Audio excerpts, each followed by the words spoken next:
আসসালামু আলাইকুম। আশা করি সবাই ভালো আছেন। আলহামদুলিল্লাহ আমি অনেক ভালো আছি। তো আজকে আমরা নতুন একটি পর্বে চলে আসলাম আমাদের আইওটি আনলক সিরিজের।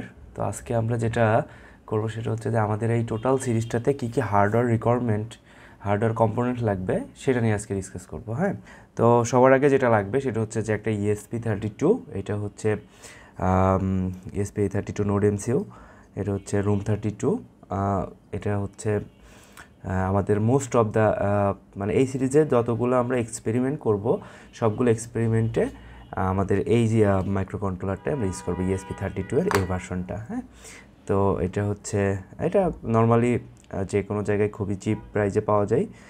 সো এটা হচ্ছে আমাদের গেল মাইক্রো কন্ট্রোলার। তারপরে আমাদের যেটা লাগবে সেটা হচ্ছে যে একটা সিম মডিউল। হ্যাঁ, আমাদের বেশ কিছু এক্সাম্পল আছে যেটা হচ্ছে এক্সপেরিমেন্টে যেটা সিম মডিউল। তো আমরা আমাদের এই সিরিজটাতে SIM800L ইউজ করব। হ্যাঁ, তো এটা যেহেতু এটা হচ্ছে একটা ওয়াইফাই মডিউল, তো আমরা এখান থেকে ওয়াইফাইয়ের এক্সাম্পলগুলো দেখব, আর এটা দিয়ে আমরা আমাদের সেলুলার সিস্টেম দিয়ে যে এক্সপেরিমেন্টগুলো করা যায়, কানেক্টিভিটিগুলো করা যায়, সেগুলো দিয়ে আমরা দেখব। তো আমাদের SIM800L লাগবে। তারপরে লাগবে হচ্ছে আমাদের হচ্ছে কিছু সেন্সর। সেটা হচ্ছে এটা হচ্ছে একটা XYZ, এটা হচ্ছে জাইরোস্কোপ সেন্সর, অ্যাক্সেলেরোমিটার সেন্সর। তো এই সেন্সরটা আমরা ইউজ করব যখন আমরা হচ্ছে SCL SDA মানে I2C কমিউনিকেশনটা করতে যাব, তখন কিন্তু লাগবে, তখন আমাদের এই সেন্সরটা লাগবে। তো শুধু এটা না, যে কোনো I2C সেন্সর হলে হবে। আমি এখান থেকে এটা পিক করছি। তারপরে হচ্ছে এটা একটা পপুলার সেন্সর MQ2, এটা হচ্ছে একটা গ্যাস ডিটেকশন সেন্সর, যেটা আমরা আমাদের LPG গ্যাস সহ যে কোনো গ্যাস ডিটেক্ট করতে পারবো। তো সেটার জন্য আমাদের এই সেন্সরটা কিন্তু লাগবে এক্সপেরিমেন্ট করার জন্য, মানে এই এক্সপেরিমেন্টগুলো থাকবে। তারপরে আমি এখানে দুই ধরনের হচ্ছে টেম্পারেচার সেন্সর ইউজ করছি। একটা হচ্ছে DHT22, এটা একটা পপুলার সেন্সর যেটা টেম্পারেচার আর হিউমিডিটি দুইটাই আমাদেরকে দেয়, ডিজিটাল সেন্সর। আর এইটা হচ্ছে SI 207021, এটা একটা industrial temperature and humidity sensor, RH sensor. হ্যাঁ, তো আমরা এই দুইটা দিয়ে এক্সপেরিমেন্টগুলো দেখব। টেম্পারেচার সেন্সর গেল। তারপরে আমরা কিছু অ্যাকচুয়েটর দিয়ে কাজ করব। সেটা হচ্ছে যে আমরা একটা সার্ভো কন্ট্রোল করব। হ্যাঁ, এটা হচ্ছে এমবেডেড সিস্টেমের পার্টটা যাচ্ছে আর কি। হ্যাঁ, আমরা হচ্ছে সার্ভো কন্ট্রোল করব, দেখবো যে কীভাবে সার্ভো কন্ট্রোল করা যায়। আর এটা হচ্ছে একটা রিলে, আমরা কিভাবে রিলে কন্ট্রোল করতে পারি। এটা হচ্ছে যেমন আমরা 220 ভোল্টের যে হোম অ্যাপ্লায়েন্সগুলো আছে, লাইট, ফ্যান বা যে কোনো AC কারেন্টের, আমরা যদি কোনো কিছু AC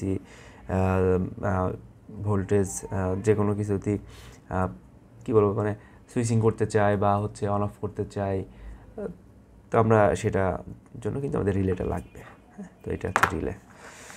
তারপরে আমাদের যেটা লাগবে, আমরা একটা ডিসপ্লে ইন্টারফেস করব। ওকে, তো ডিসপ্লে আমি এখানে ছোট্ট একটা ডিসপ্লে নিছি। এটা হচ্ছে I2C ডিসপ্লে, যেটাকে বলা হয় হচ্ছে SSD 301 মডেলটা আমি ডেসক্রিপশনে দিয়ে দিব। হ্যাঁ, SSD। তো এটা হচ্ছে স্মল I2C ডিসপ্লে বলে মেনলি। তো আমরা এই ডিসপ্লেটা কিছু এক্সপেরিমেন্ট দেখব যে কীভাবে ডিসপ্লেতে প্রিন্ট করা যায় বা ডিসপ্লে ইন্টারফেস করা যায়। ওকে, তারপরে আমরা একটা যেটা লাগবে সেটা হচ্ছে যে একটা GPS সেন্সর। হ্যাঁ, এটা হচ্ছে একটা GPS মডিউল।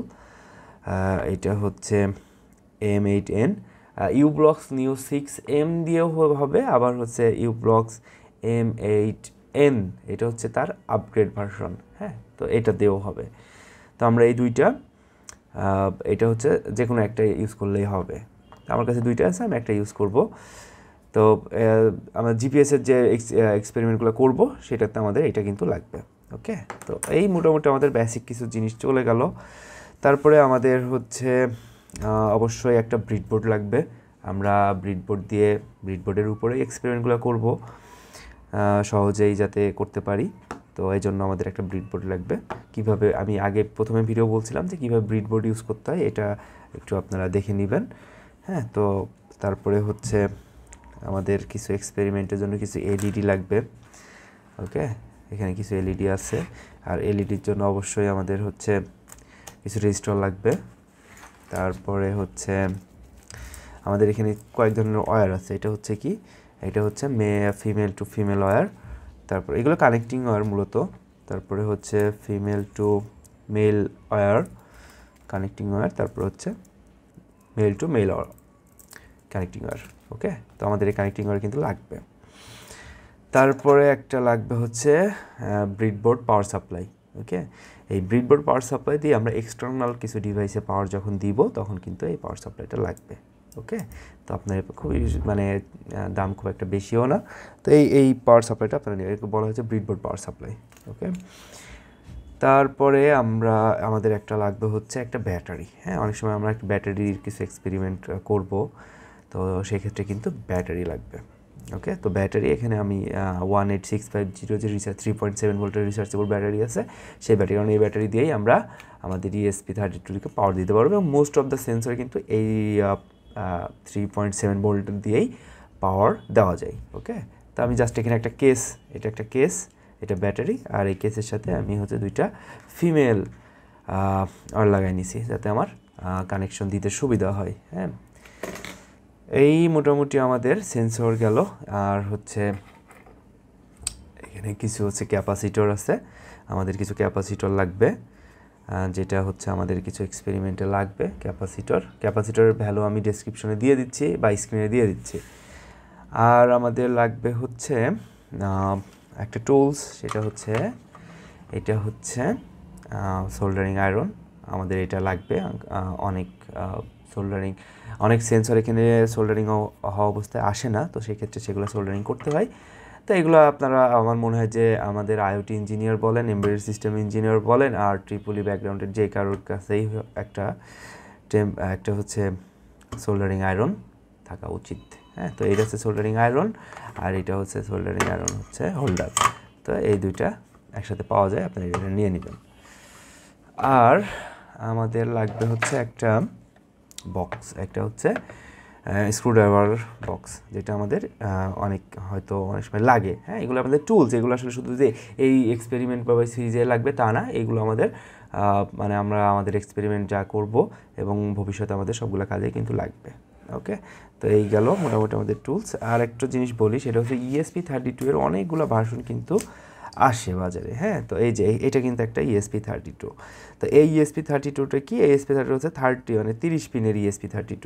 ওকে, আর আমি যে প্রথম যেটা দেখাইছি সেটা হচ্ছে 38 পিনের ESP32। আপনারা ট্রাই করবেন হচ্ছে 38 পিনের ESP32টা নিতে। হ্যাঁ, কারণ কি এইটাতে হচ্ছে যখন প্রোগ্রাম আপলোড করতে হয় বা হচ্ছে ফ্ল্যাশ করতে হয় তখন কিন্তু এর আবার বুট বাটন প্রেস করে রাখতে হয়। ঠিক আছে, এর সাথে মানে হচ্ছে শর্ট করা নাই, কিন্তু যেটা 38 পিনের সেটাতে কিন্তু আবার ইন্টারনালি শর্ট করা আছে। ওকে, তো সেক্ষেত্রে কি আমাদের আর কোনো ঝামেলা নাই, এটা দিয়ে আমরা জাস্ট তখন করতে পারবো, ডিরেক্টলি প্রোগ্রাম আপলোড করবো, কোনো কিছু আমাদের বুট বাটন বা রিসেট বাটন কোনো কিছু প্রেস করে ধরে রাখা লাগবে না প্রোগ্রাম আপলোড করার সময়। আর একটা জিনিস লাগবে যেটা আমাদের এই প্রোগ্রামে প্রত্যেকটা এক্সপেরিমেন্টে লাগবে, সেটা হচ্ছে একটা USB কেবল।